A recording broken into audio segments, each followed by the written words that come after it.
देवाय नमः ओं वास्तुदेवाय नमः ओं ब्रह्मणे नमः तद्विष्णु परमपदं सदा विष्णु सूर्य दीर्घिकचक्रतन भगवते वासुदेवाय ओं श्री वास्तुदेवताभ्यो नमः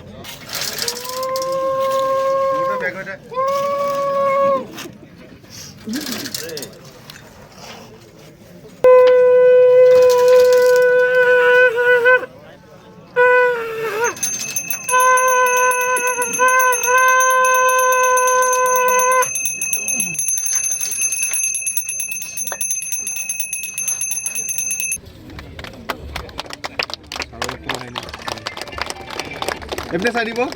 কমেণ্ট দুদিন বাৰু আপোনাৰ কান্ধটোহে আহি আছে দেই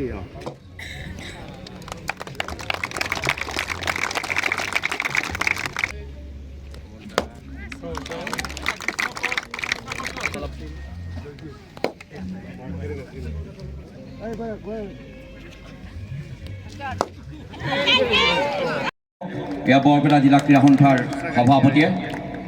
আদৰণি জনাইছে।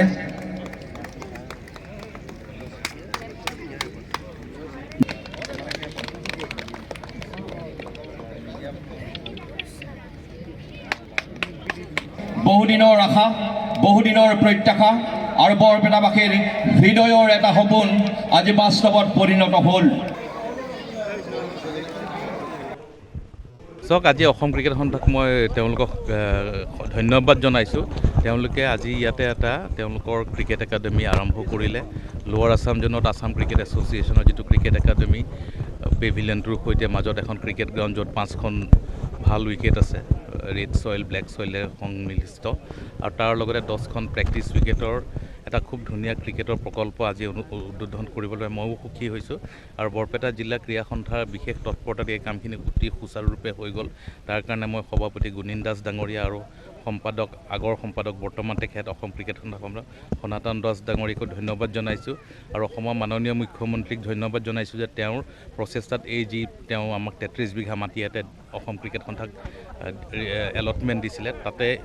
সেইখিনি দিয়াৰ ফলত আজি এই প্ৰকল্পটো হৈ উঠিছে। আৰু ইয়াৰ ফলত গোটেই নামনি অসমত থকা প্ৰত্যেকখন জিলাৰ খেলুৱৈ উপকৃত হ'ব। লগত অসম ক্ৰিকেট সন্থাৰ বিভিন্ন কেম্প ইয়াতে অনুষ্ঠিত হ'ব। আৰু আগন্তুক দিনত মই ভাবোঁ যে 2026-27 যিটো ডমেষ্টিক ক্ৰিকেট ছিজন হ'বলৈ আহিবলৈ গৈ আছে অহা বছৰ এই বছৰ ছেপ্টেম্বৰৰ পৰা, তাতে ভাৰতীয় ক্ৰিকেট কণ্ট্ৰল বৰ্ডৰ আণ্ডাৰত বিভিন্ন খেলা ইয়াতে অনুষ্ঠিত হ'ব। ইয়াৰ ফলত বৰপেটাৰ যিসকল উঠি অহা খেলুৱৈ আছে তেওঁলোক উপকৃত হ'ব। লগতে ইয়াৰ আশে পাশে থকা জিলাসমূহৰ খেলুৱৈসকলো উপকৃত হ'ব।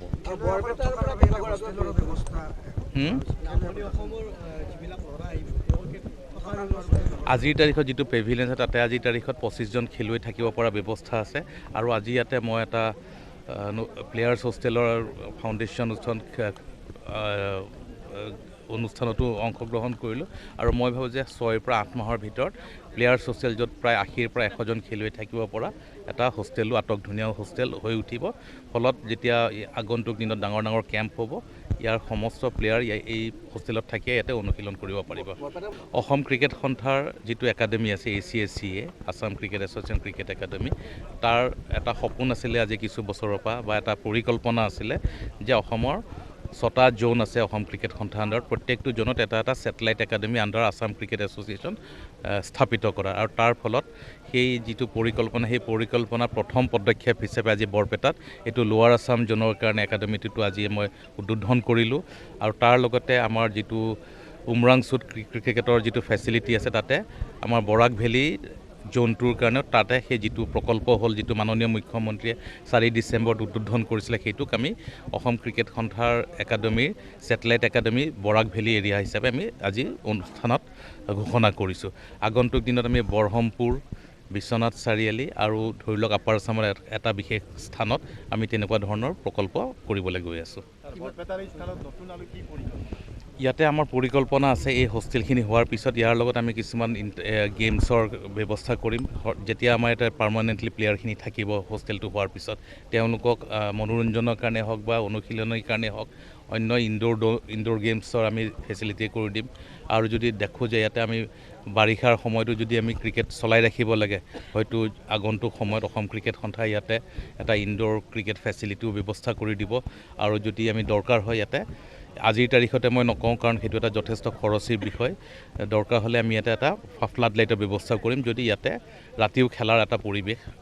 আহি পৰে মানে পৰিকল্পনাটো এইটো এটা মানে প্ৰথম পৰিকল্পনা যেতিয়া মই ছেক্ৰেটাৰী আজি সুদীৰ্ঘ 28 বছৰ ধৰি মই বৰপেটা ক্ৰীড়া সন্থাৰ ছেক্ৰেটাৰী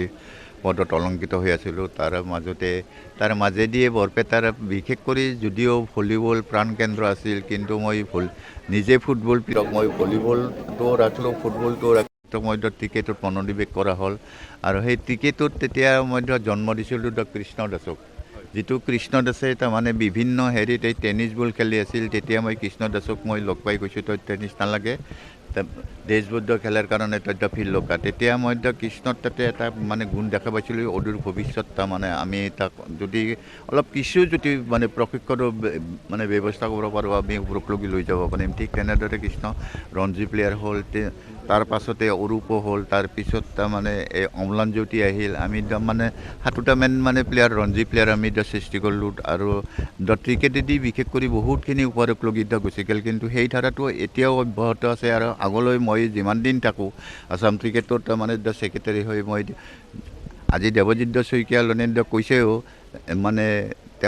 তেওঁ যে স্বতন্ত্ৰ বৰপেটাৰ কিন্তু একলাই বৰপেটাৰ কথাটো মই এতিয়া চিন্তা কৰিলে নহ'ব অসমখনৰ কথাটো এতিয়া চিন্তা কৰিব লাগিব মোক এতিয়া এটা নতুন চিন্তা তাৰমানে এটা হেৰি কৰি দিছে এতিয়া আমাৰ তাৰমানে মঙলদৈ আৰু মানে বিশ্বনাথ চাৰিআলি যিটো এই ক্ৰিকেট একাডেমীৰ এতিয়া আমি ক'ত পাতা হ'ব এই আমাৰ নৰ্দাৰ্ণ আসামৰ সেই বস্তুটো আমি এতিয়া চিন্তা কৰিব লাগিব চিন্তা কৰি মানে ক্ৰিকেটটো কিমান আগুৱাই নিব পাৰোঁ সেই বস্তুটো আমি চেষ্টা কৰিম তাৰ মাজতে বৰপেটাখিনিও মানে যিমান পাৰোঁ মই চেষ্টা কৰিম এতিয়া ইনচাৰ্জ ছেক্ৰেটাৰী আছে আৰু এই ক্ৰিকেট ছেক্ৰেটাৰী আছে মানে তেওঁলোকে যদি কিবা পৰামৰ্শ লাগে তেতিয়াহ'লে মোৰ লগত আলোচনা কৰক মই যিখিনি পাৰোঁ মই তাৰমানে হেৰি কৰিম তেওঁলোকৰ লগত বহি এটা সমস্যা সমাধান কৰাৰ কাৰণে কৰিম আৰু এই মানে প্ৰজেক্টটো যিটো এই প্ৰজেক্টটো ধাৰাবাহিকভাৱে অব্যাহত ৰাখিম আৰু আগলৈ মানে কিমানখিনি আগুৱাই নিব পাৰোঁ সেই বস্তুটো মই চিন্তা চৰ্চা কৰিম এটা বৰপেটাখনৰ লগতে অসমখনৰ অন্ততঃ ক্ৰিকেটৰ ব্যৱস্থাটো কিমান উন্নত কৰিব পাৰোঁ সেই বস্তুটো মই নিজে অলপ চেষ্টা কৰিম বুলি মোৰ মনৰ এটা দৃঢ় বিশ্বাস আছে হোষ্টেলৰ কথাটো তেখেতেতো আজি BCCI ছেক্ৰেটাৰী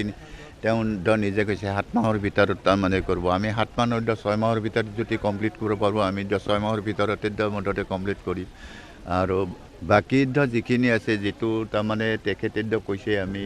লাইটৰ ব্যৱস্থা কৰিম লাইটৰ ব্যৱস্থা কৰি ৰাতিও যাতে প্ৰেক্টিছ তাৰমানে কৰিব পাৰে কিন্তু এটা তেওঁ সেই খুব ভাল কথাই কৈছে কিন্তু আমি যদিও ষ্টেডিয়ামখন হৈছে আমাৰ এই ষ্টেডিয়ামখনত কিন্তু আগতে পানী হৈছিল কিন্তু আমি 9 ফুট পৰ্যন্ত আমি তাৰমানে হেৰি কৰিছোঁ আমি 9 ফুট আমি তাৰমানে পুতছোঁ গতিকে তাৰপিছত আমি এইবাৰ বাৰিষা আহিলে আমি গম পাম কি অৱস্থা হয় কি নহয় গতিকে আগন্তুক দিনত তাৰমানে আৰু তাৰমানে ইয়াত কৰি আৰু তাৰমানে অলপ বেলেগ ধৰণে তাৰমানে উন্নত কৰাৰ কাৰণে মই মানে প্ৰচেষ্টাত মানে চলি যাম